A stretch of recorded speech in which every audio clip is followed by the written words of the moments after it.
Hello everyone, आप देख रहे हैं आर नॉवल बॉय। कहानियों का ये सफर यूं ही चलता रहेगा, लेकिन उससे पहले जल्दी से वीडियो को लाइक कर दें और चैनल को सब्सक्राइब करके हमारी इस फैमिली का हिस्सा बनें। इस वीडियो को ज़्यादा से ज़्यादा शेयर करें ताकि और लोग भी इस कहानी का मजा ले सकें। और हाँ, कमेंट करके बताना कि आपको ये सीरीज कैसी लग रही है। तो बिना किसी देरी के बढ़ते हैं आज की वीडियो की तरफ। अध्याय 161, पहली परत। जब डेविस दूसरी ओर पहुंचा तो अचानक उसे बेचैनी की लहर का सामना करना पड़ा, जिससे उसका छिपाव झिलमिला उठा, जिससे वह आसपास मौजूद किसी भी पर्यवेक्षक की समझ के अनुसार अस्तित्व में आता जाता रहा। वहां कौन है? उसके कानों में एक चीख गूंजी। डेविस ने जल्दी से अपनी डार्क कंसीलिंग श्राउड आर्ट का फिर से उपयोग किया और थोड़ी घबराहट के कारण अपनी सांस भी रोक ली। उसका मन जल्दी से सोचने लगा कि क्या उसे एक सेकंड भी बर्बाद किए बिना इस आदमी को मार देना चाहिए। प्रवेश द्वार से एक आकृति उभरी जो उसकी आंखों को दिखाई दे रही थी। डेविस ने उस आदमी की ओर देखा जो गुफा के प्रवेश द्वार से निकला था। वह व्यक्ति अधेड़ उम्र का लग रहा था और उसने पीले प्रतीकों और पैटर्न वाले सफेद लंबे वस्त्र बड़े करीने से पहने हुए थे। डेविस ने चारों ओर देखा तो पाया कि वह एक छोटी सी गुफा में था। उसने अपनी नजर पीछे घुमाए और एक प्राचीन मेहराब के बीच में विकृत स्थान देखा जो प्रवेश द्वार जैसा दिखता था। उसने तुरंत अनुमान लगा लिया कि यह जगह क्या है, लेकिन एक अन्य बात पर वह भ्रमित हो गया। रुको, यहाँ केवल एक ही आदमी क्यों है? माँ के अनुसार क्या यहाँ बहुत सारे लोग पहरे पर नहीं होने चाहिए? उस व्यक्ति ने उस क्षेत्र का थोड़ा निरीक्षण किया और फिर अपना सिर हिलाया। मुझे पता होना चाहिए था, ये सिर्फ मेरी कल्पना थी। उनकी सारी जीवन पट्टियां लगभग एक ही समय में टूट गईं। उस तरफ उन्हें किस तरह का राक्षस मिला?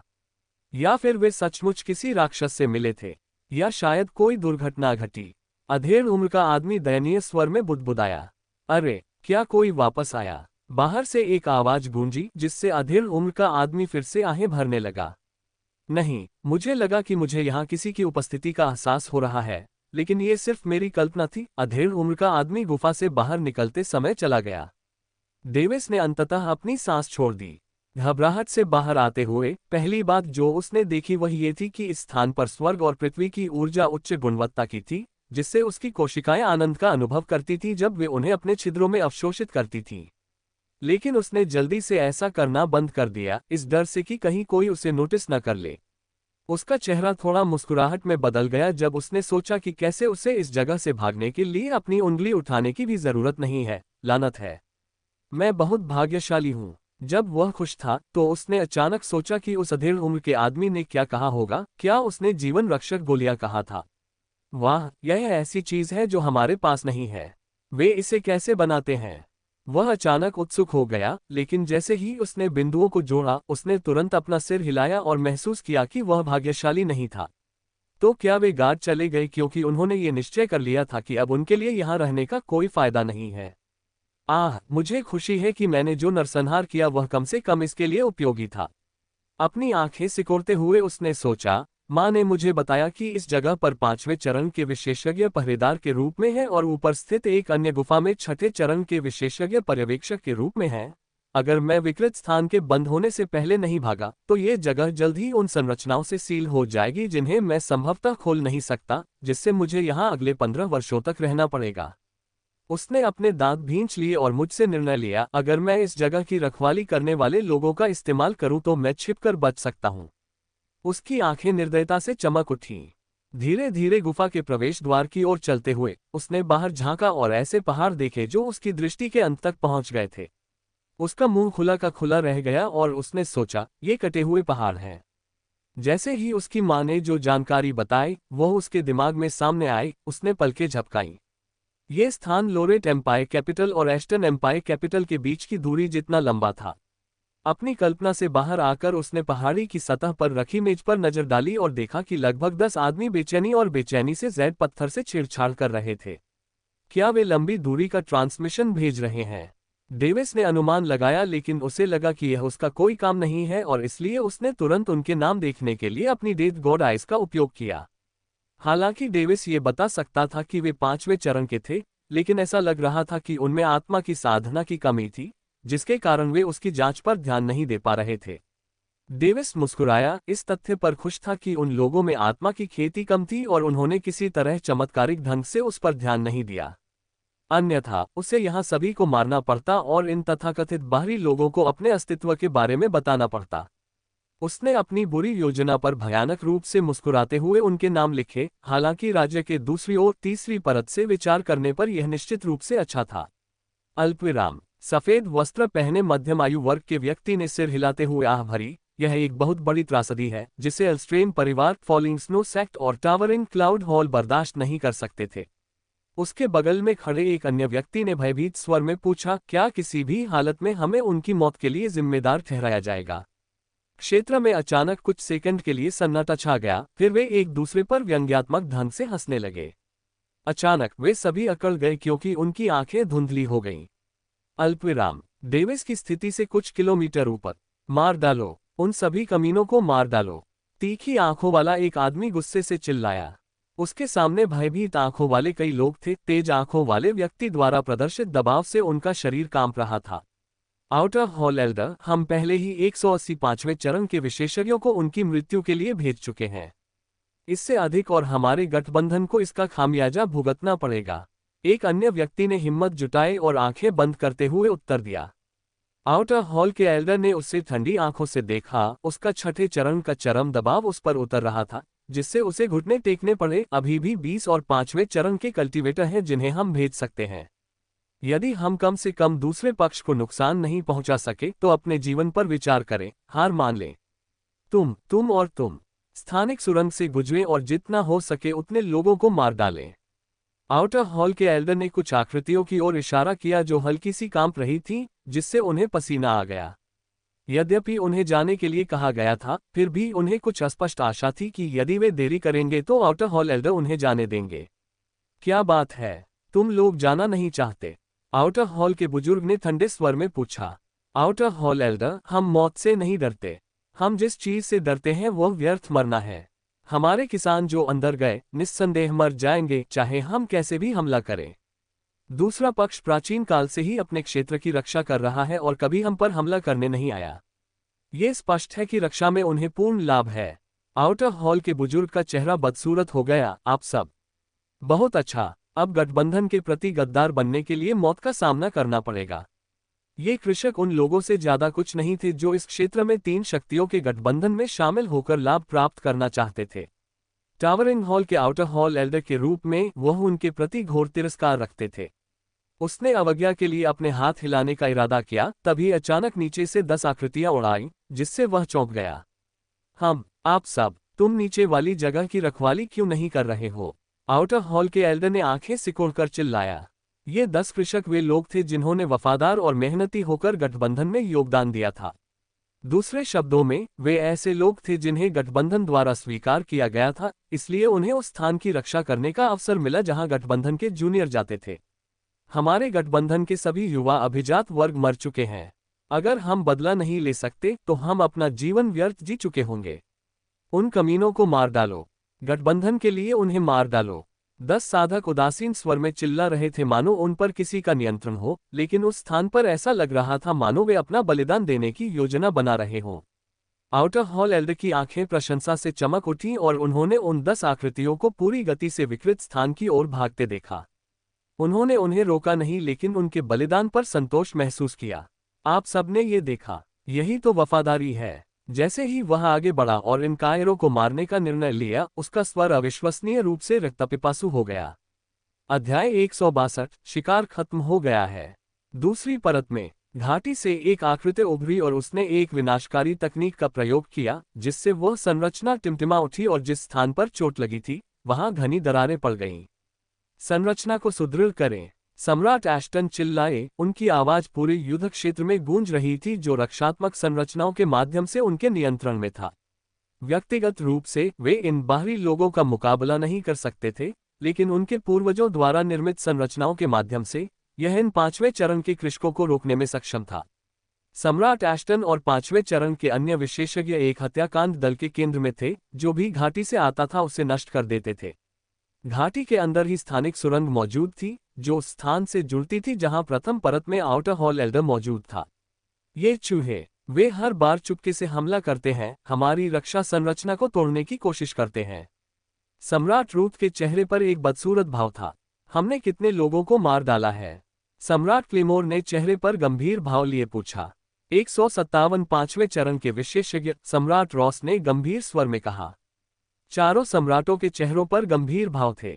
इससे कोई फर्क नहीं पड़ता कि उन्होंने इसे कितनी बार देखा, इससे उन्हें हीनता की भावना और कुएं में मेढक होने का एहसास होगा। उनके ग्रैंड सी महाद्वीप में केवल कुछ पांचवें चरण के विशेषज्ञ थे, जबकि दूसरा पक्ष उन्हें ऐसे मौत के घाट उतार देता है जैसे वे तोप का चारा हों। इस तुलना और उनके दृष्टिकोण को समझना उनके लिए थोड़ा कठिन था।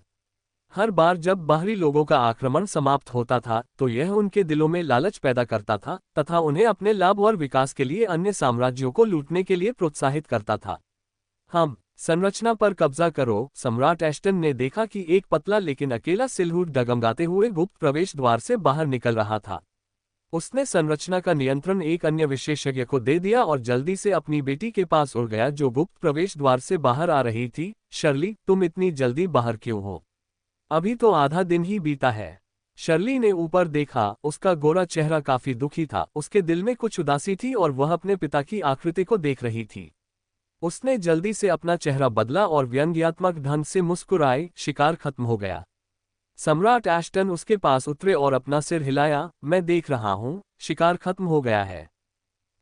शिकार खत्म हो गया। सम्राट एस्टन को उसका मतलब समझ में आ गया और उसने ऊंची आवाज में पूछते हुए अपनी आंखें चौड़ी कर लीं। दूसरे सम्राटों ने उनकी आंखों में भ्रम की स्थिति देखते हुए उनकी ओर देखा। अचानक विकृत स्थान से कुछ और छायाएं उभरीं, जिन्हें पहली बार प्रवेश करते समय वही असुविधा महसूस हुई। यह अविश्वसनीय है। मुझे विश्वास नहीं हो रहा कि हमने कितनी लूट हासिल की। हाँ, सौभाग्य से हमारे पास खुद की रक्षा करने के लिए हमारा परिवार है।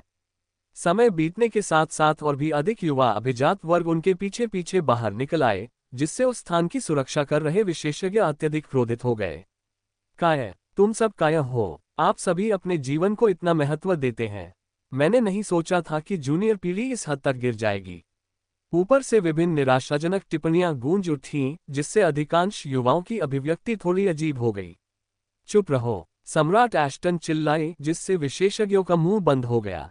फिर उसने उसकी ओर देखा। शर्ली, जल्दी से पिताजी को बताओ कि क्या हुआ था। शर्ली ने अपना मुंह खोला, जिससे अन्य विशेषज्ञों का ध्यान गया। बाहरी व्यक्ति की प्रतिभाएं मर चुकी हैं, उनमें से एक भी जीवित नहीं बचा है। उसका बयान सुनकर भीड़ चुप हो गई।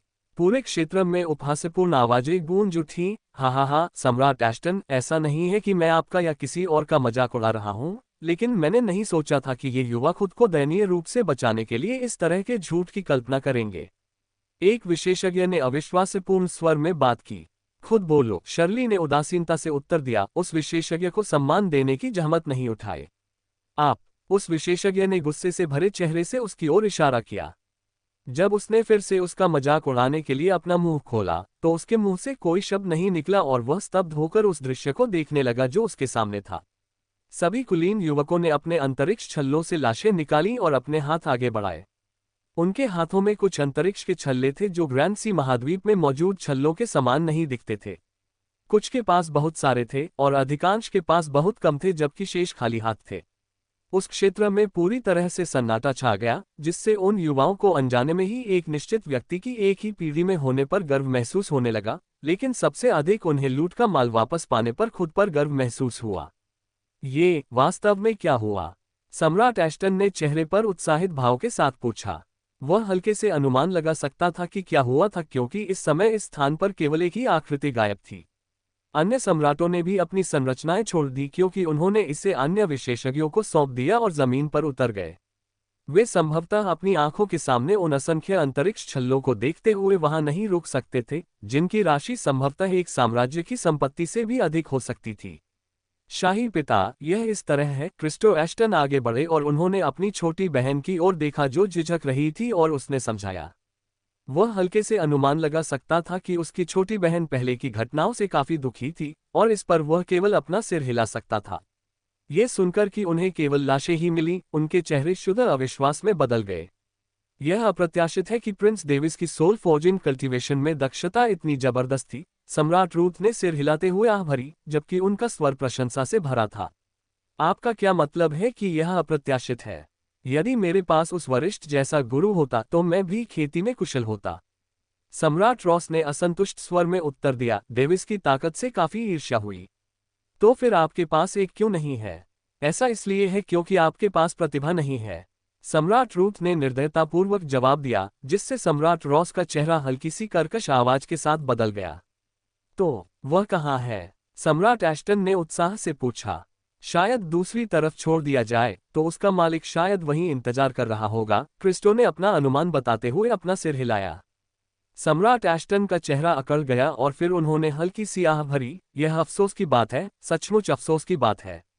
उन्होंने ये टिप्पणी शर्ली की ओर देखते हुए कही, जिससे शर्ली कांप उठी। अध्याय 163, सत्य को तोड़ मरोड़ कर पेश करना। सम्राट रूथ के चेहरे पर खेद का भाव था। अगर उसे पहले पता होता कि डेविस दूसरी तरफ पहुंच जाएगा, तो उसने उससे अपने मालिक की मदद से अपनी बेटी की देखभाल करने का अनुरोध किया होता। सम्राट रॉस और सम्राट क्लेमोर ने एक दूसरे की ओर देखा, उनकी आंखों ने उस मामले को हमेशा के लिए भूलने का फैसला किया। वे जानते थे कि उनके संवर्धन के लिए क्या बेहतर है और उन्होंने तदनुसार अपना निर्णय चुना। उन्हें लगा कि उनका फैसला 100% समझदारी भरा था। वे सभी डेविस के व्यक्तित्व को जानते थे और उन्होंने देखा कि जब उसकी मंगेतर लगभग मारी गई तो उसने कैसी प्रतिक्रिया व्यक्त की। अगर उन्होंने उसके परिवार को निशाना बनाने की कोशिश की तो क्या होगा? क्या उसके वापस आने पर उन्हें खत्म नहीं कर दिया जाएगा? इसके अलावा उसके पास एक ऐसा स्वामी था जो अपनी उंगली के एक झटके से उन्हें नष्ट कर सकता था। क्या वह गुरु अपने शिष्य के परिवार की रक्षा के लिए कुछ नहीं छोड़ेगा?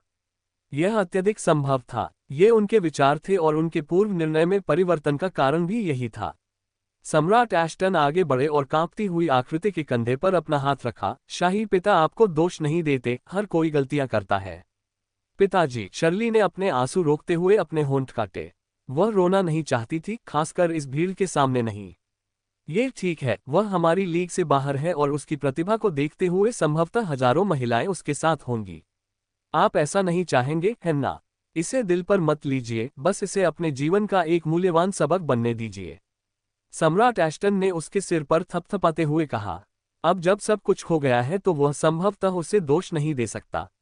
यदि उसने ऐसा किया तो वह जानता था कि इसका उसके विकास पर विपरीत प्रभाव पड़ेगा। अचानक घाटी में विकृत स्थान टिमटिमाने लगा और एक आकृति भयभीत चेहरे के साथ भाग गई तथा एक चीख गूंजी, पागलपन। यह पागलपन है। हा, वह व्यक्ति पागल हो गया जब उसने अपने पीछे विकृत स्थान को टिमटिमाते और सामने रखी गई अनेक संरचनाओं को देखा। एक और व्यक्ति उभरा और उन्माद में चिल्लाया, ग्रैंड सी महाद्वीप की जय हो। बूम! वह आकृति उस व्यक्ति के पास पहुंचते ही स्वयं नष्ट हो गई, जो पागल हो गया था, जिससे उस स्थान के चारों ओर विस्फोट हो गया, जिससे रक्षा संरचना में थोड़ी दरार आ गई। उस स्थान पर पहरा देने वाले विशेषज्ञों ने इस तमाशे को पूरी हैरानी और अविश्वास से देखा। इससे पहले कि वे अपनी मारक संरचनाएं लॉन्च कर पाते, उनके महाद्वीप के नाम का महिमामंडन करते हुए उनके दुश्मन को दूसरे दुश्मन ने मार डाला। ये कैसी कल्पना थी? वे इसका एक भी अंश नहीं समझ सके। कुछ क्षण बीतने के बाद किसी ने हैरानी से कहा, क्या हमें इस घटना का श्रेय प्रिंस डेविस को भी देना चाहिए? अधिकांश लोगों का चेहरा अजीब भाव में बदल गया, फिर उन्होंने एक दूसरे के चेहरे की ओर देखा और चारों दिशाओं में अपना सिर हिलाया, मानो हाँ और ना कह रहे हों। उनमें से अधिकांश का मानना था कि यह गड़बड़ी संभवतः डेविस के मालिक ने की थी, न कि उसने। आखिरकार वे अब भी यही मानते थे कि डेविस 5वें चरण के विशेषज्ञ को आत्मविनाश के लिए नियंत्रित करने के लिए पर्याप्त मजबूत नहीं है। चूंकि प्रिंस डेविस ही वह व्यक्ति था जिसने इन सभी 200 युवा अभिजात वर्ग का शिकार किया था, मुझे लगता है कि हमें लूट को 5 भागों में विभाजित करना चाहिए। एक भाग लोरेट परिवार के लिए, जबकि अन्य 4 भाग हमारे 4 परिवारों के लिए, शर्ली अचानक बोली, जिससे युवाओं की आंखें असंतोष से झपकने लगीं। आप ऐसा कहने वाले कौन होते हैं? हाँ, लोरेट परिवार ने कोई प्रतिभागी नहीं भेजा जबकि प्रिंस डेविस दूसरी तरफ चले गए। हाँ, हम अपनी मेहनत की कमाई उन्हें सिर्फ इसलिए क्यों दें क्योंकि आपने ऐसा कहा है। जैसे ही केनेथ क्लेमोर आगे बढ़े और मुस्कुराते हुए बोले, युवाओं की असंतुष्ट आवाजें गूंज उठीं। राजकुमारी शर्ली, सिर्फ इसलिए कि आप उनके अच्छे पक्ष में आना चाहती हैं, आप चाहती हैं कि हम अपने कड़ी मेहनत से अर्जित प्रयासों का त्याग करें। शर्ली का चेहरा बदल गया जबकि अन्य युवक सहमत हो गए और गुस्से से चिल्लाने लगे। उन्हें चिंता थी कि वे अपने अंतरिक्ष छल्ले खो सकते हैं। ठीक है, इस महिला का स्पष्ट रूप से प्रिंस डेविस के साथ संबंध है। हाँ, गुप्त प्रवेश द्वार पर उसकी हरकतें स्पष्ट रूप से संदिग्ध थीं। वह अकेली थी जो हमसे आगे थी। क्या ऐसा हो सकता है कि वह प्रिंस डेविस के साथ सोई हो? उपहासपूर्ण वाक्यों के साथ दबी हुई आवाजें सुनी जा सकती थीं, जिससे एश्टन परिवार के सदस्यों की अभिव्यक्ति बदल गई। ऐसा किसने कहा? सम्राट एश्टन चिल्लाए, उनकी आवाज अतुलनीय क्रोध से गूंज उठी, जिससे उनके कुछ ही इब्ड फट गए। उसने युवकों की ओर देखा और उसका चेहरा गुस्से से कांप उठा। उन आवाजों को कई अन्य आवाजों के साथ मिला दिया गया था, जिससे उसके लिए अपराधियों का सटीक पता लगाना कठिन हो गया था। उसने शर्ली की ओर देखा तो वह और भी अधिक कांपने लगी। वह देख सकता था कि उसने अपना सिर नीचे कर लिया था, जबकि उसके आंसू जमीन पर गिर रहे थे। सम्राट एश्टन, रुको! अन्य सम्राट जल्दी से अपने युवा अभिजात वर्ग के सामने खड़े हो गए, जिससे सम्राट एश्टन का चेहरा बदसूरत हो गया। यदि आप मुझे कोई स्पष्टीकरण नहीं देते हैं तो मुझे निर्दयी होने का दोष न दें। उसने ठंडे स्वर में थूक दिया, अब औपचारिकताओं की परवाह करने की जहमत नहीं उठाए। अचानक उसने महसूस किया कि उसके हाथों को एक कमजोर हाथ ने पकड़ लिया है। पिताजी, ये ठीक है। शर्ली अपने चेहरे पर दृढ़ भाव के साथ आगे बढ़ी, चाहे मेरा उसके साथ कोई रिश्ता हो या नहीं, मैं साबित कर सकती हूँ कि मेरा कोई रिश्ता नहीं है। लेकिन तुम सब बेशर्म हो। उसके चेहरे पर हल्की सी मुस्कान और धुंधली आंखें देखी जा सकती थीं, जिसके बाद उसने उन्हें घूर कर देखा। आप सभी को जो लूट मिली वह सब प्रिंस डेविस के प्रयासों की बदौलत थी। कितनी मेहनत से अर्जित मेहनत, सच को तोड़ मरोड़ कर पेश करना, इससे अधिक बेशर्म कुछ नहीं हो सकता। क्या आप सब हो सकते हैं? तुम्हारी सारी छोटी छोटी जिंदगियां उसके द्वारा बचाई गई थीं। अन्यथा क्या आप कल्पना भी कर सकते हैं कि हम में से कितने लोग यहां मर गए होंगे? वह इसे अपने साथ ले जा सकता था, लेकिन उसने ऐसा नहीं किया। ये सब इसलिए है क्योंकि वह चाहते थे कि हमारा महाद्वीप समृद्ध हो। यदि आप उसे प्राप्त भी नहीं कर सकते तो आप सभी को उसी स्थान पर मर जाना चाहिए था। और क्या हमें कम से कम लूट का बराबर हिस्सा उसके परिवार के साथ बांटकर उसके अच्छे इरादे का बदला नहीं चुकाना चाहिए? क्या हमें कम से कम अपना आभार नहीं दिखाना चाहिए? शर्ली ने अपने हाथों को एक साथ रखते हुए बताया और वास्तव में पूछा। उनका भाषण सुनकर एक क्षण के लिए सभी लोग अचंभित रह गए। युवकों के दिल में कुछ था, लेकिन वे मुफ्त में मिली लूट को छोड़ना नहीं चाहते थे, इसलिए वे जानबूझकर चुप रहे। अध्याय 164, धन साझा करना। उसके बगल में खड़े क्रिस्टो एश्टन ने उसकी ओर देखा और आंखें घुमाईं। फिर उसने आह भरी और अपनी स्थानिक अंगूठी से एक मेज निकालते हुए आगे बढ़ा। प्रिंस डेविस द्वारा मारे गए शवों को लूटने से मुझे जो मुफ्त लूट मिली वह यहाँ है। उन्होंने शांतिपूर्वक और उदासीनता से उन युवकों की ओर देखते हुए कहा, जबकि उन्होंने 32 स्थानिक अंगूठियां निकाली और चेहरे पर हल्की मुस्कान के साथ उन्हें मेज पर रख दिया। स्थानिक छल्लों की संख्या को देखते हुए असंख्य आंखें लालच से चमक उठीं। तभी अचानक एक गंभीर आवाज के साथ एक आभा भड़क उठी, लूट का माल नीचे रख दो, नहीं तो मेरे पास उन लोगों के सिर होंगे जिन्होंने मेरी बेटी का अपमान किया है। सम्राट एश्टन, यह उचित नहीं है। सम्राट रॉस ने हल्की सी भौहें सिकुड़ी। यह मेरा अल्टीमेटम है। आप चुन सकते हैं कि लूट का माल रखना है या नहीं। सम्राट एश्टन ने उदासीनता से उत्तर दिया, लेकिन उनकी प्रतिक्रियाएं देखने की जहमत उठाए। बच्चों, जाओ और जो लूट का माल तुमने कमाया है उसे उस मेज पर रख दो। सम्राट रूथ ने आह भरी और निर्देश दिया, जिससे रूथ परिवार के युवा असंतोष में आहें भरने लगे। लेकिन फिर भी उन्होंने उसकी बातों पर ध्यान दिया और एक एक करके अपनी लूट का माल रखने के लिए आगे बढ़े। तुम सब क्या देख रहे हो? जाओ अपना भी रख दो। सम्राट क्लेमोर ने ठंडे स्वर में थूक दिया। उसे ऐसा करना पसंद नहीं था, लेकिन वह निश्चित रूप से एक कृतघ्न व्यक्ति नहीं था।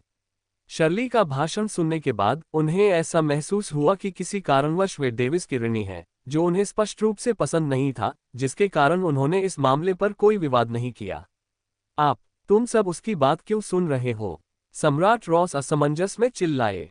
ये बूढ़े लोग अचानक धर्मी और कृतज्ञ क्यों हो गए? वह समझ नहीं सका, न ही वह समझना चाहता था, क्योंकि उसका लालच उन सभी स्थानिक छल्लों को प्राप्त करने से उत्पन्न हुआ था जिन्हें संभवतः विभिन्न तरीकों से अगले 100 वर्षों में ही अर्जित किया जा सकता था। वह निश्चित रूप से आभारी होने जैसे किसी मूर्खतापूर्ण कारण से इसे छोड़ना नहीं चाहता था। भौंकना मत, बस लूट का माल छोड़ दो, नहीं तो हम तुम्हें इसे सौंपने के लिए मजबूर करेंगे। सम्राट एश्टन ने सम्राट रॉस की ओर देखते हुए कहा। यह सुनकर सम्राट रॉस ने अन्य सम्राटों की प्रतिक्रिया देखी और अपने हाथ फैलाते हुए दांत पीसते हुए कहा, ठीक है। आप सब, तुम अभी भी इंतजार क्यों कर रहे हो? जाओ लूट का माल रख दो। वह जानता था कि यदि उसने ऐसा नहीं किया तो वे तीनों बलपूर्वक उससे ये पद छीन लेंगे, जिससे उसकी प्रतिष्ठा और सदस्यों की हानि होगी, जो वह बिल्कुल नहीं चाहता था। विशेषज्ञ जो दर्शक थे, उन 200 स्थानिक छल्लों को देखते समय लालच से भर गए। लेकिन उन्होंने कोई कार्रवाई नहीं की क्योंकि वे जानते थे कि उन 4 परिवारों के कारण उनका शरीर छिद्रों से भर जाएगा। युवाओं में केवल ये 4 परिवार शामिल थे क्योंकि शीर्ष 200 में रखे गए ट्रिटोर और रेवन साम्राज्य के युवा ग्रैंड सी कॉन्टिनेंट मीट के बाद मारे गए थे। चारों परिवारों ने निर्णय लिया और अपने युवाओं को इस पंक्ति में खड़ा कर दिया तथा गुप्त प्रवेश द्वार का पता लगाने के लिए खाली स्थानों को भर दिया। प्रत्येक परिवार के लिए अज्ञात सामग्री के 40 स्थानिक वलय। मेरा मानना है कि यह पर्याप्त होना चाहिए, है ना? सम्राट एस्टन ने उनकी ओर देखते हुए धीरे से कहा। चारों सम्राटों ने सत्यापित किया कि उन सभी स्थानिक छल्लों को सील कर दिया गया था, और यहां तक कि कुछ लोग जो एकांत कृषक थे, गवाह के रूप में उन स्थानिक छल्लों को सत्यापित करने आए थे। सभी सम्राटों ने सिर हिलाया और बेतरतीब ढंग से 40-40 छल्ले ले लिए, जिससे मेज पर केवल 40 स्थानिक छल्ले रह गए, जिससे वे अचानक किसी मामले को लेकर झिझकने लगे। इन्हें लोरेट साम्राज्य तक कौन ले जाएगा? कौन भरोसेमंद है? किसी ने अपनी बात दोहराई जिससे भीड़ चर्चा से गुलजार हो गई। उन्होंने अपनी कुटिल योजनाएं बनानी शुरू कर दी। तभी अचानक एक आवाज गूंजी। चूंकि यह विचार मुझे ही दिया गया था, मैं व्यक्तिगत रूप से यह सुनिश्चित करूंगा कि इसे वितरित किया जाए। शर्ली ने चेहरे पर गंभीर भाव के साथ कहा। सम्राट एस्टन ने अपनी बेटी को चौंक कर देखा और सोचा, इस घमंडी लड़की ने अभी भी हार नहीं मानी। उस लड़के ने उसे ऐसा कैसे बना दिया? वह सचमुच अचंभित था। वह बहादुरी से बाहर निकली और अपने हाथ से वार किया, जिससे वे 40 स्थानिक छल्ले गायब हो गए। मेरा मानना है कि कोई आपत्ति नहीं है, उसने शांति से पूछा, जिससे उनके भाव बदल गए। उन्हें तुरंत पता चल गया कि उन्होंने इसके बारे में कुछ भी करने का मौका खो दिया है। कोई आवाज नहीं गूंजी, जिससे सम्राट एस्टन ने संतुष्टि में अपना सिर हिलाया, क्योंकि जब शर्ली स्थानिक अंगूठियां ले रही थी, तब वह पूरे समय उन्हें घूर रहा था। चूंकि आपकी सारी लूट हमारे पास सुरक्षित है, इसलिए आप लोगों को यह चिंता करने की जरूरत नहीं है कि कोई आपको निशाना बनाएगा। अब वापस जाओ और विकृत स्थान बंद होने से पहले दूसरी तरफ के प्रवेश द्वार की खोज करो। सम्राट रूथ चिल्ला उठे, उनके उत्तरों की परवाह किए बिना। वह दूसरी तरफ का प्रवेश द्वार ढूंढना चाहता था ताकि वह जल्द से जल्द अपनी बेटी की सुरक्षा की पुष्टि कर सके। अपने 5वें चरण के विशेषज्ञों को तोप के चारे की तरह मौत के घाट उतारने वाले बाहरी लोगों को देखकर वह वास्तव में असुरक्षित हो गया। अन्य सभी युवक अनिच्छा से चले गए जबकि शर्ली वहीं रही क्योंकि इस समय उसके पास भारी मात्रा में धन था। सम्राट एस्टन ने धीरे से कहा, जब ये सब खत्म हो जाएगा तो पिताजी व्यक्तिगत रूप से आपके साथ लोरेट साम्राज्य जाएंगे। शर्ली ने थोड़ा सिर हिलाया और स्वीकार किया, हम। उसने आह भरी, यह नहीं जानते हुए कि उसकी दुर्दशा के बारे में क्या सोचा जाए। लेकिन एक पिता के रूप में वह कम से कम जो कुछ भी वह करना चाहती थी, उसके कार्यों में जो कुछ भी उसे सही लगता था, उसका समर्थन करना चाहता था ताकि वह ठीक हो सके और आगे बढ़ सके। इसके बाद भीड़ ने विकृत अंतरिक्ष सुरंग के बंद होने तक इंतजार किया, लेकिन जब दूसरी ओर से कोई नया दुश्मन नहीं आया तो वे नाराज हो गए, जिससे वे काफी भ्रमित हो गए। इस क्षेत्र का खुलना उनके लिए काफी उत्साहपूर्ण अनुभव था, जिसके कारण वे किसी व्यक्ति विशेष के बारे में सोचते हुए अपना सिर हिलाते थे। और स्वाभाविक रूप से गुप्त प्रवेश द्वार बंद होने से पहले ही युवक वापस लौट आए, फिर भी वे दूसरी ओर जाने का रास्ता नहीं खोज पाए। इस पर वे केवल पुनः आह भर सकते थे, क्योंकि वे ऐसा हजारों वर्षों से करते आ रहे थे। अध्याय 165 सावधानी। बेजान शरीर सतह पर लेट गए, जिससे जमीन खून से लाल हो गई क्योंकि क्षेत्र के चारों ओर कच्ची बदबू फैल गई थी। क्या इस तरह के कचरे को हमारे गठबंधन में शामिल होने का लाभ मिलना चाहिए? वे निश्चित रूप से सपने देखना जानते हैं, तेज आंखों वाले आउटर हॉल एल्डर ने ठंडे स्वर में कहा। जब उसने अपने आदेश का पालन करने से इनकार कर दिया तो उसने व्यक्तिगत रूप से और क्रूरता से 5वें चरण के इन विशेषज्ञों को मार डाला, जिसके बाद उसके कपड़े खून से भीग गए। ये संसाधनों की कितनी बर्बादी है, कम से कम वे हमारे गुस्से को शांत करने में उपयोगी थे। 6ठे चरण के एक अन्य विशेषज्ञ ने क्रूरतापूर्वक हंसते हुए उपहास किया। उसके कपड़े ऐसे लग रहे थे जैसे वे अल्स्ट्रेम परिवार के हों। निर्दयी और अनुचित। क्लेयर के इस दावे के बावजूद कि यह कितना सुंदर था, यहाँ दुनिया इसी तरह काम करती है। ग्रैंड सी महाद्वीप की तुलना में, जो आम सहमति पर पहुंचकर आंशिक रूप से स्थिर हो गया है, ये दुनिया अभी भी वर्चस्व के लिए संघर्ष कर रही थी जिसे कोई भी अपने लिए नहीं ले पाया था। यहाँ बहुत सारी शीर्ष शक्तियां थीं, जो बदले में यहाँ के कृषकों को मृत्यु की संभावना पर भी अपने अधिकार और धन को समृद्ध करने के लिए योजना बनाने और लूटने के लिए प्रोत्साहित करती थीं। यहाँ प्रतिष्ठा एक दवा की तरह थी। वे इस पर इतना नशे में धुत हो जाते हैं कि अपनी प्रतिष्ठा बनाए रखने के लिए अपने परिवार का भी बलिदान कर देते हैं। चेहरा। लोग अपने स्वामियों की अत्यंत निष्ठा से सेवा करते हैं ताकि बाद में उन्हें जीवन में त्याग न दिया जाए। वे अपने जीवन को समृद्ध बनाने के लिए कुत्तों की तुलना में अपनी पूंछ बेहतर ढंग से हिलाते हैं और अपने मालिक की आज्ञा का पालन करने में संकोच नहीं करेंगे। यह एक कुत्ते खाने वाले कुत्ते की दुनिया थी।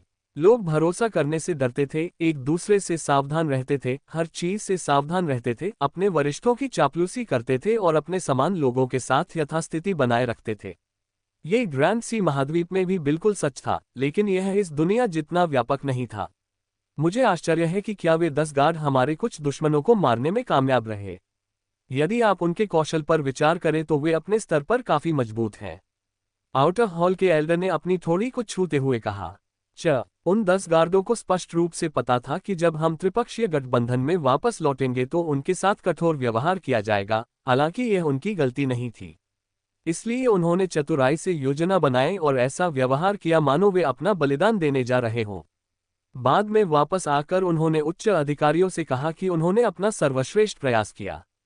अगर तुम्हें मेरी बात पर विश्वास न हो तो प्रवेश द्वार पर नजर रखो, तब सच्चाई सामने आनी चाहिए। नीले वस्त्र पहने एक महिला ऐसे बोल रही थी मानो वह सब कुछ जानती हो। जब उसने चेहरे पर मुस्कान के साथ अपने होंठ घुमाए तो वह मासूम लग रही थी। जब अन्य 2 लोगों ने उसकी आकर्षक आकृति को देखा तो उनका चेहरा हिल गया। वे उसे पाना चाहते थे लेकिन जानते थे कि दिखावे काफी भ्रामक थे। ये बात इस महिला के मामले में विशेष रूप से स्पष्ट थी, जो पुरुषों के साथ व्यवहार में अपनी क्रूरता के लिए जानी जाती थी। यह अफवाह थी कि लड़ते समय वह पुरुषों के साथ बेरहमी से पेश आती थी, जैसे कि उन्हें पीढ़ी को चकनाचूर कर देने वाला झटका देना। हाँ, अगर आउटर सेक्ट एल्डर ऐसा बोलता है तो ऐसा हो सकता है। उन दोनों ने सिर हिलाया और जवाब दिया। वे बिना किसी कारण के समान दर्जे के व्यक्ति को अपमानित नहीं करना चाहते थे, विशेषकर तब जब उन्हें पता था कि इस महिला को एक आंतरिक संप्रदाय के बुजुर्ग का समर्थन प्राप्त था। अचानक विकृत स्थान टिमटिमाने लगा, जिससे उनकी आंखें सनकरी हो गईं। मेरी मदद करो। खून से लथपथ एक दुखी छाया भयभीत चेहरे के साथ उनकी ओर दौड़ी। उनके चेहरे बदल गए और उन्होंने तुरंत पूछा, क्या हुआ? वे उन्हें पहली लहर में भेजे गए 185वें चरण के विशेषज्ञों में से एक के रूप में पहचान सकते थे। जब उसके पीछे का विकृत स्थान फिर से टिमटिमाया तो बुरी तरह घायल व्यक्ति थोड़ा खुश हुआ। जैसे ही आकृति के चारों ओर की ऊर्जा अस्थिर हो गई, एक आकृति तेजी से उसकी ओर बढ़ी। अच्छा नहीं, इस प्रकार की भावना उन 3 बुजुर्गों के मन में उत्पन्न हुई, जिसके कारण वे अवचेतन रूप से पीछे हट गए। तारांकन बूम। तारांकन। जो आकृति बाहर निकली वह सैकड़ों खूनी टुकड़ों में फट गई क्योंकि विस्फोट ने पूरे क्षेत्र को समतल कर दिया, लेकिन स्थानिक सुरंग पर कोई सेंध लगाने में कामयाब नहीं हुई। तीनों बुजुर्गों की आंखों में पूरी तरह से भ्रम की झलक चमक रही थी। उन दोनों ने महिला की ओर देखा और चेहरे पर अजीब भाव के साथ पूछा, जैसा कि आपने कहा, वास्तव में एक गार्ड दिखाई दिया था, लेकिन उसने आत्मविनाश क्यों किया? महिला के चेहरे पर भी भ्रम की स्थिति थी। मुझे कैसे पता चलेगा? वे तीनों स्पष्ट रूप से भ्रमित थे और वे एक दूसरे की शक्ल देख सकते थे, जिससे इस घटना के बारे में उनका संदेह बढ़ गया। इसके बाद तीनों ने चुपके से एक दूसरे को संदेह भरी नजरों से देखा। वे ये तो नहीं बता सके कि इस तमाशे की साजिश किसने रची, लेकिन उन्हें ऐसा करने का मकसद भी समझ में नहीं आया। क्या ऐसा हो सकता है कि पहरेदार पागल हो गए हों और उन दुश्मनों को आत्मविनाश करने के बजाय बदला लेने के लिए हम पर आत्मविनाश करने का विकल्प चुना हो? वे ऐसा सोचने से खुद को रोक नहीं सके क्योंकि उन्हें ऑर्केस्ट्रेटर के मकसद का एहसास नहीं हो सका। तीनों चुप हो गए, सावधानी से चारों ओर देखते हुए एक दूसरे का आकलन करने की कोशिश करने लगे, लेकिन माहौल और भी खराब होता गया। बताओ, चलो उच्च अधिकारियों को रिपोर्ट करते हैं, नीले वस्त्र पहने महिला ने उनके चारों ओर जमा हो रही शत्रुता को दूर करते हुए कहा। चलो ऐसा करते हैं, अन्य 2 बुजुर्गों ने सहमति में अपना सिर हिलाया। हालांकि वे तीनों त्रिपक्षीय गठबंधन से संबंधित थे, आखिरकार वे अलग अलग समूहों के थे। इसलिए मौत तक की लड़ाई काफी आम थी जब तक कि किसी को उनके अपराधों के बारे में पता न चल जाए। अभी भी एक दूसरे को सावधानी से देखते हुए उन्होंने जेड पत्थर के माध्यम से अपने अपने वरिष्ठों को संदेश भेजा और आगे के निर्देशों की प्रतीक्षा की। कुछ देर बाद उन्होंने जेड पत्थर के साथ छेड़छाड़ की और कुछ मिनट बाद उससे कुछ बातें की। वे थोड़ा घबराकर एक दूसरे की ओर देखने लगे। क्या आप लोगों को मुख्यालय बुलाया गया है? अन्य 2 ने धीरे से अपना सिर हिलाया, जिससे संकेत मिला कि उन्हें भी वही निर्देश मिले थे। ठीक है, चलो बस यही उम्मीद करते हैं कि वे हमें हल्की सजा देकर जाने देंगे। नीले कपड़े पहने महिला मुस्कुराए। अन्य दो ने शाप दिया क्योंकि वे जानते थे कि उस पर एक आंतरिक संप्रदाय के बुजुर्ग का अनुग्रह था। अध्याय 166 पलायन। ये पहाड़ी क्षेत्र से 1000 किलोमीटर दूर है जहां ग्रैंड सी महाद्वीप का अंतरिक्ष पोर्टल स्थित था। बंजर भूमि में जहां कोई वनस्पति नहीं थी, रेतीले मैदानों के चारों ओर बिखरी पानी की केवल कुछ बूंदें ही देखी जा सकती थीं। क्या हाल ही में बारिश हुई थी? अचानक कहीं से एक आकृति प्रकट हुई, जबकि सूर्य की गर्म किरणें धरती पर भीषण गर्मी बरसा रही थीं। अचानक दिखाई देने वाला सिलहूट ऐसा लग रहा था मानो यह एक ब्रह्म हो जो किसी की आंखों पर चाल चल रहा हो। ये 5 फीट 1 इंच लंबा काले वस्त्र पहने सिलहूट डेविस था, जो अपने ऊपर मौजूद छठे चरण के विशेषज्ञों का ध्यान भटकाते हुए भागने में सफल रहा। भले ही उसे उनकी नाक के नीचे से भागने का आत्मविश्वास था, लेकिन वह कोई जोखिम भी नहीं लेना चाहता था। उसे नहीं पता था कि उसकी योजना काम करती है या नहीं, न ही उसे परिणाम जानने में कोई दिलचस्पी थी। उसे बस उनका ध्यान भटकाने की जरूरत थी और यह उसके लिए काफी था। उसने ऊपर देखा और बादलों से घिरे आकाश को देखा जो सूर्य की किरणों को भी नहीं रोक पा रहा था, मानो वे बहुत पतली हो। वह हंसा और आगे बढ़ता रहा। उसके चेहरे पर हल्की सी मुस्कान देखी जा सकती थी क्योंकि उसने अपनी बाहें फैला रखी थीं। आह, ये स्वतंत्रता की भावना है। उसे क्षण भर के लिए लगा कि वह बोझ से मुक्त है, एक स्वतंत्र पक्षी की तरह लापरवाह है। लेकिन उस विचार पर उसने तुरंत अपनी आंखें घुमा लीं। उसे अभी भी बहुत कुछ करना था। आजादी की क्षणभंगुर भावना से असंतुष्टि में उसका चेहरा सिकुड़ गया। स्वतंत्रता एक भ्रम है, वास्तव में स्वतंत्रता जैसी कोई चीज नहीं है जब तक कि आप हमेशा अकेले न हो, किसी के दिमाग में मौजूद न हो। उन्होंने एक दार्शनिक बूढ़े व्यक्ति की तरह बुदबुदाया जो अपने जीवनकाल के अंत तक पहुंच गया था। वह अचानक रुक गया और उन पहाड़ों की ओर देखने लगा जहां से वह आया था और अपना सिर हिलाया। मैंने कभी नहीं सोचा था कि इस जगह पर आने के बाद मुझे इतना अकेलापन महसूस होगा। मैं उनसे अत्यधिक जुड़ा हुआ हूं। एवलिन की जरूरत की भावना से उसका दिल विशेष रूप से हिल गया। चलते चलते वह पीछे मुड़ा और इस बार उसकी आंखों में मजबूत बनने का नया संकल्प था। अल्पविराम। 2 दिन बीत गए। डेविस मूलतः इस बात की पुष्टि कर सकता था कि वह उनकी पहचान सीमा से बाहर निकल चुका था, क्योंकि उसने अपनी सिल्वर स्टेज कल्टीवेशन के साथ 10,000 किलोमीटर से अधिक की तीव्र यात्रा की थी। लेकिन जहां तक उसकी आंखें देख सकती थीं, यह अभी भी पहाड़ी रेगिस्तानी क्षेत्र था जिसने उसकी आंखों को भर दिया था। लानत है, मुझे इस स्थान पर आने से पहले रिवॉल्विंग कोर स्टेज पर पहुंच जाना चाहिए था। डेविस चिल्लाया, अपनी आवाज छिपाने की जहमत नहीं उठाई। वह थका हुआ लग रहा था और उसकी आंखें थोड़ी धंसी हुई थीं। यदि वह ऊंची उड़ान भर सकता तो वह देख सकता था कि कौन सी दिशा इस स्थान से जल्दी बाहर निकलने की ओर ले जाती है। डेविस ने अपनी सोल सेंस का उपयोग करने की हिम्मत नहीं की। उसे डर था कि वह एक ऐसे अस्तित्व में फंस सकता है जिससे वह निपट नहीं सकता। न ही वह इसे जांचने के लिए अपने आत्मा शरीर का उपयोग करना चाहता था क्योंकि वह एक खुले क्षेत्र में था। लेकिन फिलहाल समस्या यह नहीं थी। उसने 30 किलोमीटर ऊपर आसमान की ओर देखा और व्यंग्यात्मक ढंग से मुस्कुराया। क्रूर गिद्धों का एक विशाल झुंड एक दिन से अधिक समय तक सीधे उसके ऊपर उड़ता रहा, जिससे उसे भारी सिरदर्द हुआ जिसके कारण वह इस दुविधा में पड़ गया। उसकी नज़र एक विशिष्ट गिद्ध पर पड़ी। ये 25 मीटर लंबे पंखों वाला एक विशाल क्रूर गिद्ध था, जो अपनी तीखी कांटेदार चोंच जो सिरे पर लगी हुई थी तथा जिसकी पीठ पर भूरे सफेद पंख लगे हुए थे के कारण भयावह दिखता था। ये प्राणी विशेष रूप से एक दिन से अधिक समय तक उसके सिरदर्द का कारण था। मैं इतना बदकिस्मत क्यों हूं? डेविस फिर चिल्लाया। उन्होंने डार्क कंसीलिंग श्राउड आर्ट का उपयोग करने की कोशिश की लेकिन इसका कोई फायदा नहीं हुआ क्योंकि यह बस पीछा करता रहा और उसकी पूंछ नहीं खोई। एक नश्वर रैंक प्रजाति ग्रैंड बीस्ट स्टेज जादुई जानवर, 5वें चरण का जादुई जानवर। ये शब्द उसके मन में गूंजते रहे जिससे वह पूरे समय इसकी उपस्थिति के प्रति सतर्क रहा। वह उसके पास तो नहीं आया, लेकिन अपनी बुद्धिमान आंखों से उस पर कड़ी नजर रखता रहा, मानो दिन भर किसी अंधे स्थान की तलाश में हो। यह उसके पास आने की हिम्मत नहीं कर सका क्योंकि डेविस उस पर हल्का दबाव डालने के लिए अपनी आत्मा का उपयोग कर रहा था। यह विधि इसलिए कारगर रही क्योंकि जादुई जानवरों की आत्माएं सामान्यतः कमजोर होती थीं।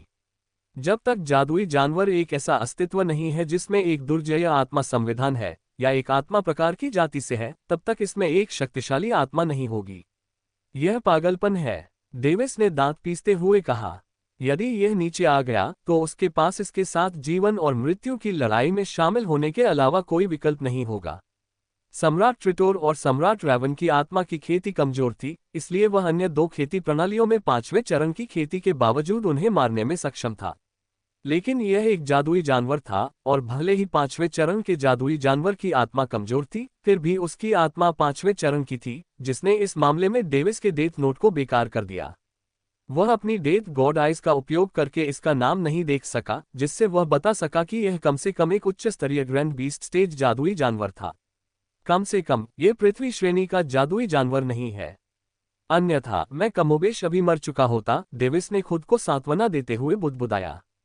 वह मजाक करने की कोशिश नहीं कर रहा था, लेकिन उसकी उपस्थिति और निगाहों ने उस पर भारी दबाव डाला, जिससे उसकी रीढ़ की हड्डी में सिहरन पैदा हो गई और वह थोड़ा भी आराम नहीं कर पाया।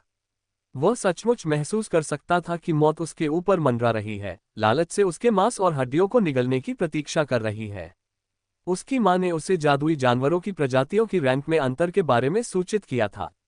जहां तक उनकी मां को पता था, प्रजातियों की रैंक 5 प्रकार की होती थी और प्रजातियों की रैंक में अंतर के कारण उच्च रैंक वाली प्रजाति के निम्न रैंक वाली प्रजाति के खिलाफ जीतने की संभावना काफी बढ़ जाती थी। इस दुविधा से बाहर आकर उन्हें खुशी हुई कि यह गिद्ध भी ग्रैंड सी महाद्वीप में मौजूद जादुई जानवरों की तरह ही एक नश्वर प्रजाति थी। अचानक उसने महसूस किया कि उस पर दबाव डालने वाली नजर गायब हो गई है, जिससे उसे जल्दी से उस पर नजर डालने के लिए प्रेरित किया गया। एक निश्चित दिशा में नजर पड़ने पर क्रूर गिद्ध ने धीमी आवाज में चिल्लाया।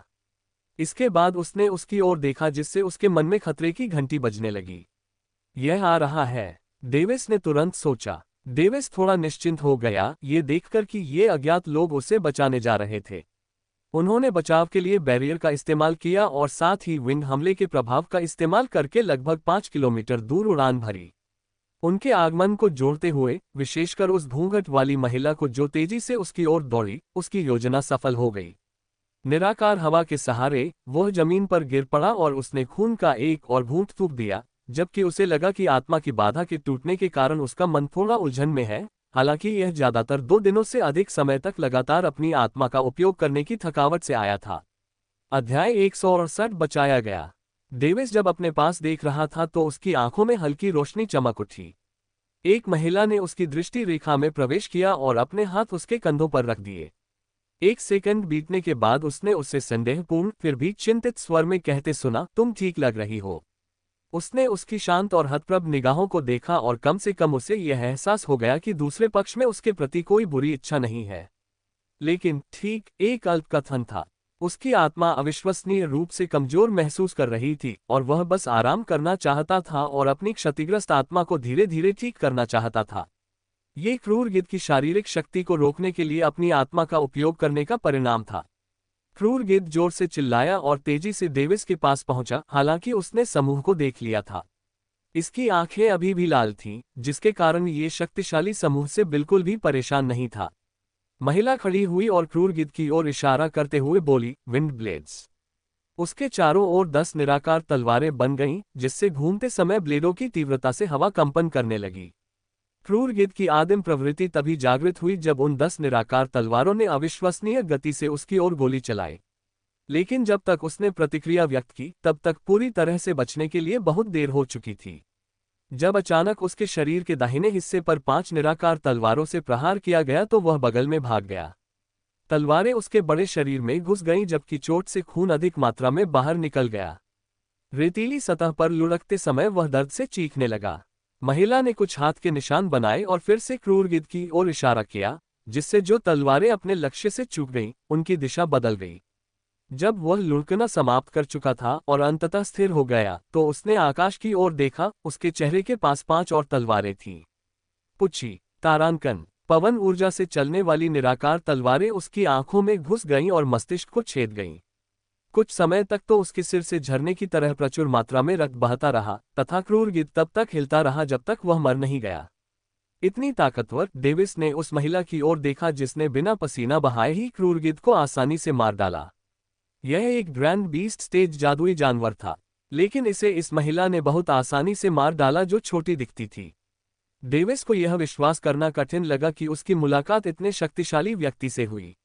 इस अज्ञात देश में उसे इतनी किस्मत मिली।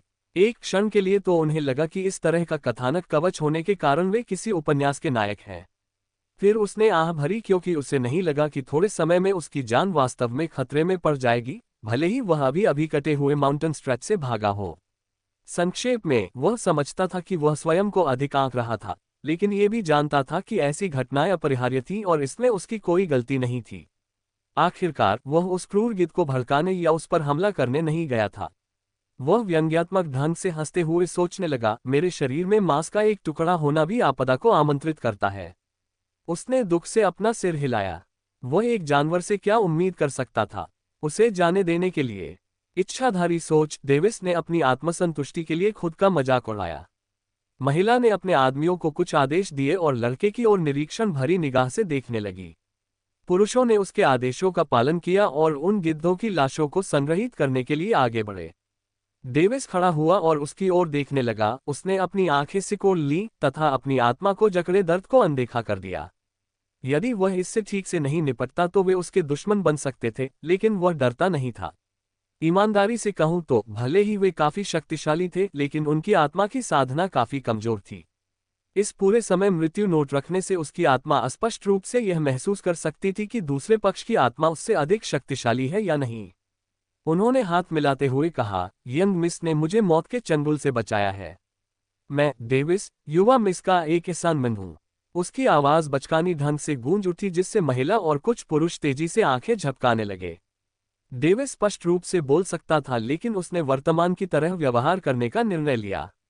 एक 12 वर्षीय लड़का जिसकी ऊंचाई 5 फीट 1 इंच है। उसने अपना नाम छिपाने के बारे में सोचा, लेकिन यहाँ कोई भी उसे किसी भी तरह से पहचान नहीं सका। जब उन्होंने उनकी प्रतिक्रियाओं को देखा तो ऐसा लगा जैसे महिला और पुरुष आत्मा के माध्यम से संवाद कर रहे हों। ऐसा लगता है कि वे मुझसे सावधान हैं, डेविस ने सोचा। फिर उसे समझ में नहीं आया, फिर उन्होंने मुझे क्यों बचाया। महिला ने आखिरकार अपना मुंह खोला, तुम कहां से आए हो। मैंने अपने स्वामी के निधन पर 3 दिन और 3 रात तक शोक मनाने के बाद पहाड़ों को छोड़ दिया। डेविस ने झूठ बोलते हुए एक आंख भी नहीं झपकाई। उसने अपने अस्तित्वहीन स्वामी को अनौपचारिक रूप से मार डाला। उनकी आवाज बचकानी लेकिन गंभीर थी, जिससे कोई भी उनके शब्दों को गंभीरता से ले सकता था। उन्होंने व्यंग्यात्मक लहजे में कहा, मैंने कभी नहीं सोचा था कि मैं इतना बदकिस्मत होऊंगा कि एक शक्तिशाली जादुई जानवर का निशाना बन जाऊं। महिला ने संदेह में अपनी आंखें सिकोड़ लीं। काफी देर तक निरीक्षण करने के बाद उसने धीरे से आह भरी, ऐसा लगता है कि तुम सचमुच एक मानव बच्चे हो। डेविस के पीछे कुछ प्रश्न चिन्ह दिखाई दिए, जिससे वह धीरे से हंसने लगी। अन्य लोग भी इस हास्यास्पद दृश्य को देखकर हंस पड़े, क्योंकि उन्होंने बिजली से उत्पन्न प्रश्न चिन्हों को देखा था। आश्चर्यजनक रूप से आप हास्य करना जानते हैं।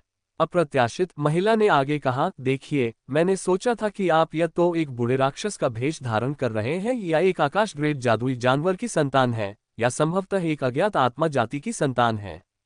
जब आप घायल थे तब मैंने आपकी साधना की जांच की थी और सत्यापित किया था कि आप एक मानव बच्चे हैं, लेकिन मुझे इस पर विश्वास नहीं हुआ क्योंकि आप अपनी उम्र के हिसाब से काफी शक्तिशाली हैं।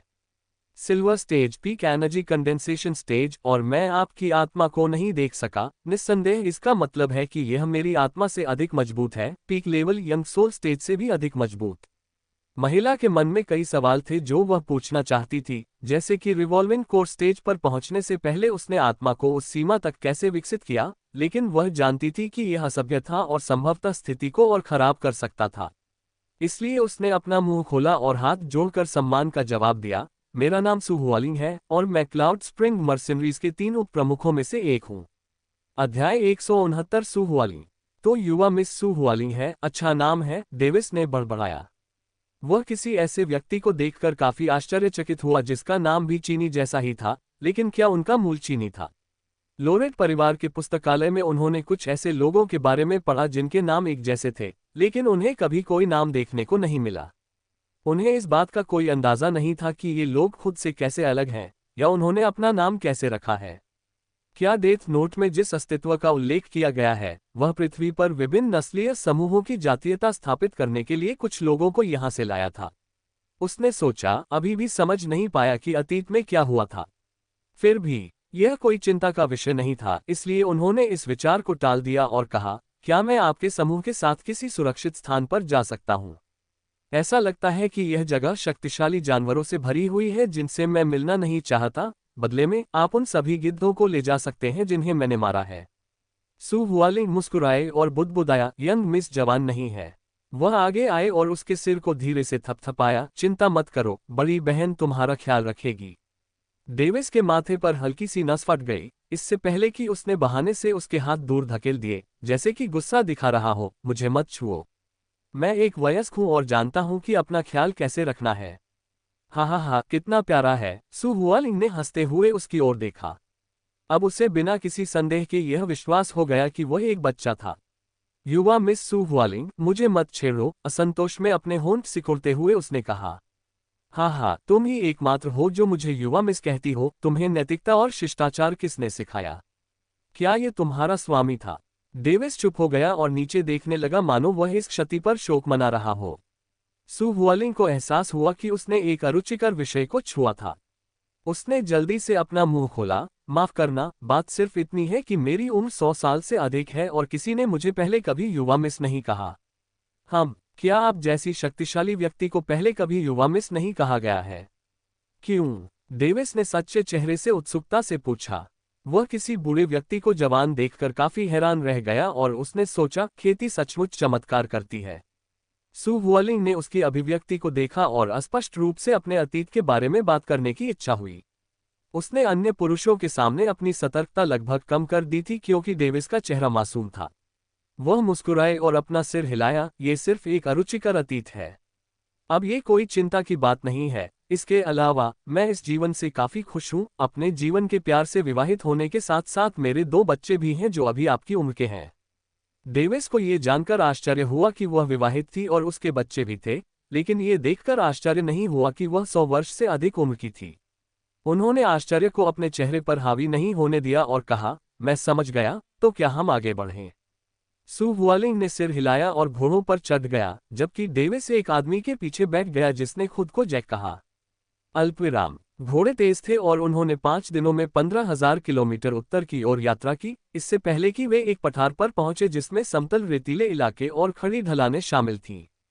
3 दिनों के दौरान डेविस क्लाउड स्प्रिंग मर्सिनरीज के सदस्यों से अधिक परिचित हो गए। उन्होंने समय समय पर होने वाली बेकार की बातचीत से बहुत सारी जानकारी हासिल की। जैसे उन्होंने उनकी तुलना उन विशिष्ट प्रतिभाओं से की जो इस क्षेत्र में व्यापक रूप से जाने जाते थे और आत्मा संवर्धन में उनकी प्रतिभा को स्वीकार किए बिना नहीं रह सके। कुछ लोग व्यंग्यात्मक बातें करते थे और खुलेआम उससे ईर्ष्या करते थे, लेकिन उनका कोई बुरा इरादा नहीं था। इस पर डेविस केवल अपना सिर हिला सका। अगर वह अपने से बेहतर किसी को देखता तो उसे लगता कि उसे भी जलन होगी। वैसे भी उनके पिछले जीवन में पहले से ही एक मिसाल मौजूद थी। उसे उन बच्चों से ईर्ष्या महसूस होती थी जिनका एक प्यार करने वाला और देखभाल करने वाला परिवार था, लेकिन अब उसके पास एक था, उसे अब उनसे ईर्ष्या महसूस नहीं होती थी। उन्होंने इस क्षेत्र के मानचित्र की एक प्रति प्राप्त की और ये देखकर बहुत आश्चर्यचकित हुए कि यह क्षेत्र 3,500 किलोमीटर लंबा था। मानचित्र विस्तृत नहीं था, बल्कि उस पर केवल व्यापक रूप से ज्ञात स्थान और संगठन अंकित थे। इस क्षेत्र में 3 प्रमुख शक्तियां थीं और वह उनमें से एक को जानता था क्योंकि यह उसकी मां का परिवार था। इस क्षेत्र को उजाड़ महाद्वीप के नाम से जाना जाता था और 3 प्रमुख शक्तियां स्ट्रेम परिवार, फॉलिंग स्नो सेक्ट और टावरिन क्लाउड हॉल थीं। 3 प्रमुख शक्तियां बाहरी ताकतें थीं। वे एक साथ मिलकर त्रिपक्षीय गठबंधन बनाते हैं और उजाड़ महाद्वीप पर विजय प्राप्त करते हैं। ये तीनों उच्च स्तरीय सम्राट ग्रेड शक्तियां थीं जिनके शीर्ष पर 9वें चरण के विशेषज्ञ थे। उनके अधीन विभिन्न मध्य स्तरीय सम्राट ग्रेड शक्तियां थीं जिनके शीर्ष पर 8वें चरण के विशेषज्ञ थे, और उनके अधीन किंग ग्रेड का प्रभाव था जिसके शीर्ष पर 7वें चरण के विशेषज्ञ थे। इसी प्रकार किंग ग्रेड प्रभाव के अंतर्गत स्काई ग्रेड प्रभाव भी था, लेकिन किसी ने भी पृथ्वी ग्रेड और नश्वर ग्रेड प्रभावों की परवाह नहीं की क्योंकि वे महत्वपूर्ण संसाधनों के लिए प्रतिस्पर्धा करने में बहुत कमजोर थे। हालांकि इसका मतलब यह नहीं है कि निम्न प्रभाव वाले लोग स्वयं को उच्च प्रभावों के अधीन नहीं करेंगे, बल्कि इसके बजाय वे उनका पक्ष लेने के लिए उत्सुक हैं। डेविस को लगा कि यह स्वाभाविक और तार्किक है। उनका मानना था कि जीवित रहने के लिए लोग कुछ भी कर सकते हैं, उच्च शक्ति के अधीन रहना तो दूर की बात है। त्रिपक्षीय गठबंधन द्वारा उजाड़ महाद्वीप पर विजय प्राप्त करने के बाद अधिकांश लोग इसे त्रिपक्षीय गठबंधन क्षेत्र कहने लगे। इस स्थान पर 3 प्रमुख शक्तियों द्वारा प्रतिबंध लगाया गया था, अर्थात इस स्थान पर मौजूद शक्तियां 7वें चरण से अधिक नहीं होनी चाहिए, और इस नियम का पालन करने और लोगों को समझाने के लिए 3 प्रमुख शक्तियों ने उत्तरी छोर पर एक मुख्यालय स्थापित किया और इसे नियंत्रित करने के लिए 7वें चरण के विशेषज्ञों को रखा। उसने पठार के नीचे देखा और एक विशाल शिविर देखा जो एक छोटे शहर जैसा दिखता था, जिसमें विभिन्न प्रकार के कवच पहने कई लोग क्षेत्र के चारों ओर घूमते थे। जब उसने विशाल शिविर के चारों ओर विभिन्न प्रकार की संरचनाओं को देखा तो उसकी भौहें सिकुड़ गईं। वह देख सकता था कि उनमें से कुछ रक्षात्मक संरचनाएं थीं जिनका उपयोग उनके आधार की रक्षा के लिए किया जाता था। हमारे क्लाउड स्प्रिंग भाड़े के सैनिकों के मुख्यालय में आपका स्वागत है, डेविस, सु हुआलिंग ने चेहरे पर हल्की मुस्कान के साथ कहा। अध्याय 170 क्लाउड स्प्रिंग भाड़े के सैनिक। डेविस जब अपने आसपास के दृश्य को देख रहा था तो उसका चेहरा हिल गया। इस बंजर रेगिस्तान में उन्होंने अपना नाम क्लाउड स्प्रिंग मर्सिनरीज रखा। उन्हें लगा कि नाम और जगह के बीच कोई संबंध नहीं है। फिर भी डेविस ने स्वीकृति में अपना सिर हिलाया। वह अकेले यात्रा कर सकता था, लेकिन वह इस क्षेत्र की जटिलताओं के बारे में कुछ नहीं जानता था, इसलिए उसके पास अधिक जानकारी प्राप्त करने के अलावा कोई विकल्प नहीं था। ये जानने के लिए उन्होंने जाने से पहले कुछ समय तक उनके साथ रहने का निर्णय लिया। वे ढलान से नीचे कूद गए और एक प्रवेश द्वार के पास पहुंचे जो एक छोटे से गेट जैसा दिखता था। उनके सामने कुछ लोग थे। जब वे निकट दूरी पर आ रही आकृतियों को देख रहे थे तो उनके चेहरे मुस्कुरा रहे थे। एक आदमी, जिसके हाथ में परशु था, आगे बढ़ा और चिल्लाया, बड़ी बहन सु वापस आ गई है। गेट के अंदर मौजूद लोग अचानक चौंक गए और उनमें से कुछ चिल्लाने की आवाज सुनकर दौड़कर आए। जब उन्होंने अपनी बड़ी बहन सु हुआलिंग का खुले तौर पर स्वागत किया तो जयकारे गूंज उठे। उनके मन में उसके प्रति अविश्वसनीय सम्मान था, क्योंकि इस गर्म रेगिस्तानी क्षेत्र में उसके द्वारा कुछ लोगों को बचाया गया था जब उनके पास भरोसा करने के लिए कोई नहीं था। उसने न केवल उन्हें बचाया बल्कि उन्हें अपना स्थान भी दिया। स्वाभाविक रूप से वे अपने दिल में आभारी थे। एक महिला भीड़ से आगे बढ़ी और सु हुआलिंग को घूरने लगी क्योंकि उसकी आंखें धुंधली हो गईं। उसे कांपते हुए देखकर भीड़ चुप हो गई। हमने तुम्हारे पति का बदला ले लिया है, लिली, सु हुआलिंग ने कहा, जिससे बाहर निकली महिला फूट फूट कर रोने लगी। लगभग सभी ने चेहरे पर आह भरकर उसकी ओर देखा। कुछ सप्ताह पहले उसके पति और कुछ अन्य भाड़े के सैनिक क्रूर गिद्ध के पंजों में मारे गए। उस समय वो उनके साथ थी लेकिन भाग निकली क्योंकि उसके पति ने उसकी वसीयत की रक्षा की थी। जब उसने देखा कि उसके पति को जिंदा खाया जा रहा है तो उसने उसके दिल को टुकड़े टुकड़े कर दिया और उसकी त्वचा को फाड़ते हुए उस पर चोंच मारी। उस विभत्स दृश्य को देखने के बाद वह बेहोश हो गई, लेकिन उसे एक अन्य टीम ने ढूंढ निकाला जिसने उसे सुरक्षित स्थान पर पहुंचाया था। बाद में उसे पता चला कि वह जीवित क्यों थी और क्रूर गिद्ध ने उसे क्यों नहीं खाया। ऐसा इसलिए था क्योंकि उसे सु हुआलिंग ने बचाया था, जिसके पास उस क्रूर गिद्ध का मांस बनाने के लिए पर्याप्त शक्ति थी। लगभग हर कोई इन दो लोकप्रिय प्रेम पक्षियों के बारे में जानता था क्योंकि वे मजाक में कहते थे कि वे उनसे कितने जुड़े हुए हैं, लेकिन अब उसे रोते हुए देखकर उनके मुंह में बुरा स्वाद आ गया। कुछ पुरुषों को तो दया भी आई और वे अवचेतन रूप से उसकी रक्षा करना चाहते थे। कुछ लोग अचानक भीड़ के सामने आ गए, जिससे भीड़ स्वतः ही तितर बितर हो गई और उनकी आंखों में कुछ श्रद्धा चमक उठी।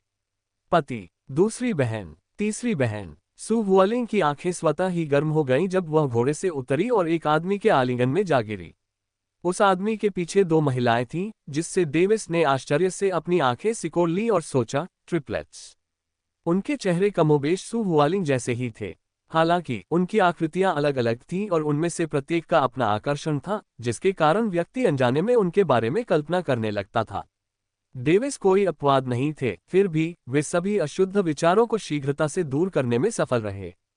फिर उसने व्यंग्यात्मक लहजे में सोचा, सुंदरियों से पूरी तरह प्रतिरक्षित होने से पहले मुझे अभी भी एक लंबा रास्ता तय करना है। नेता डेनियूस, कृपया मुझे मार डालो। अपने पति की मौत पर आंसू बहाने वाली महिला ने अचानक उस आदमी की ओर देखते हुए कहा, जिससे अन्य लोग बहुत चौंक गए। डेविस ने महिला की ओर देखा और अपनी आंखें सिकोड़ लीं। वह कुछ हद तक उस दुख को महसूस कर सकता था जो इस समय उसके दिल पर हावी था। आखिरकार उस समय वह एवलिन को खोने के बस एक बाल की दूरी पर था, लेकिन इसके बजाय उसने अपना दाहिना हाथ खो दिया। फिर उसने अपना सिर हिलाया क्योंकि वह इसके बारे में सोचना भी नहीं चाहता था। मैं अब और जीना नहीं चाहती, महिला ने फिर से कहा, जिससे लीडर डेनियूस नामक व्यक्ति के मुंह से आहें निकलने लगीं। उसने नीले रंग का भाड़े के सैनिक जैसा वस्त्र पहना हुआ था। उनके पास एक सटीक टोन वाला शरीर था जो उनके मूर्तिकला पेट और चोंच के साथ खड़ा था। इस व्यक्ति का नाम डेनियूस था और वह क्लाउड स्प्रिंग मर्सिनरीज का नेता था। उनके चेहरे पर हमेशा एक सौम्य मुस्कान रहती थी, लेकिन अब ये करुणा और विलाप में बदल गई है। उसके लंबे काले बाल थे जो उसकी छाती तक पहुंच रहे थे, जो इस समय हवा में लहरा रही थी, और उसकी आंखों में थकान का संकेत था। आदमी ने तलवार निकाली और महिला की ओर इशारा किया। पति, नहीं, आप ऐसा नहीं कर सकते। सु हुआलिंग का चेहरा एक पल के लिए गड़बड़ा गया। वह नहीं चाहती थी कि ऐसा हो। डेनियुस ने अपनी आंखें सिकोड़ ली और अपनी पहली पत्नी सु हुआलिंग की ओर देखा। उसने थोड़ा सा अपना मुंह खोला और अपना सिर हिलाया, तो फिर उसे मना लो। महिला के पास आगे बढ़ने से पहले सु हुआलिंग आशान्वित हो गई। लिली, मरने की कोई जरूरत नहीं है ना? उसने कहा। लिली की नजर डेनियुस पर भाव शून्य तरीके से केंद्रित थी। उसने धीरे से अपनी नजर सु हुआलिंग की ओर घुमाई और पूछा, मुझे जीने के लिए क्या चाहिए? सु हुआलिंग चौंक गईं, इससे पहले कि उन्होंने जवाब दिया, आपको अपने लिए जीने की जरूरत है। उसका उत्तर सुनकर लिली के चेहरे पर जरा भी परिवर्तन नहीं आया, बल्कि उसने प्रश्न पूछा, क्या तुम जीवित रहोगी यदि तुम्हारे जीने का कारण मर जाए? फिर उसने लीडर डेनियुस पर एक छोटी सी नजर डाली। उसका प्रश्न सुनकर डेनियुस ने हल्की भौहें सिकुड़ी, लेकिन उसे रोका नहीं, क्योंकि वह भी अपनी पहली पत्नी की ओर देख रहा था और उसका उत्तर जानना चाहता था। सु हुआलिंग फिर चौंक गई। वह कहना चाहती थी कि वह भी अपनी जान ले लेगी, लेकिन ऐसा नहीं कर सकी, क्योंकि यह कहने के समान होगा कि लिली के मरने की इच्छा में कुछ भी गलत नहीं है। अपनी आंखें सिकुड़ते हुए उसने जवाब दिया, अगर मेरे पति की मृत्यु हो जाती है तो भी मुझे अपने बच्चों की देखभाल करनी होगी। ये सोचते हुए कि उसने कितनी चतुराई से उत्तर दिया, डेनियुस के चेहरे पर एक हल्की मुस्कान खिल उठी जब उसने अपना सिर हिलाया। बस दोस्तों, आज के लिए इतना है। इस नॉवल की पूरी सीरीज देखने के लिए प्लेलिस्ट चेक करना ना भूलें। अगर वीडियो अच्छी लगी तो लाइक, शेयर और कमेंट करके अपना प्यार दिखाएं। और ऐसे ही और कहानियों के लिए RR नॉवल बॉय को सब्सक्राइब जरूर करें। मिलते हैं बहुत जल्द अगले पार्ट के साथ। Thanks for watching.